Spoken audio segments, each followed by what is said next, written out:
السلام علیکم ناظرین، میں ہوں وقاص خان اور آپ دیکھ رہے ہیں پاک نیوز ٹی وی۔ خبر شامل کرتے ہیں بھکر سے۔ ہمارے نمائندے محمد نواز کی رپورٹ کے مطابق پنجاب کے ضلع بھکر میں مشکوک خاتون نے گورنمنٹ گرلز اسکول سے 2 کمسن طالبات کو گھسیٹ کر ساتھ لے جانے کی کوشش کی۔ ذرائع کے مطابق بھکر کے گورنمنٹ گرلز پرائمری اسکول میں ایک مشکوک خاتون کی جانب سے 2 کمسن طالبات کو گھسیٹ کر ساتھ لے جانے کی کوشش کی گئی، تاہم ٹیچرز اور عملے کی مزاحمت پر خاتون نے اسپرے کر دیا۔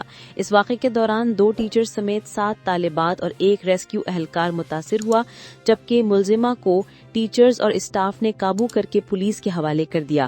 دوسری جانب گھر سے سودا لینے کے لیے نکلی سرگودھا کی رہائشی 13 سال کی لڑکی لاپتہ ہو گئی۔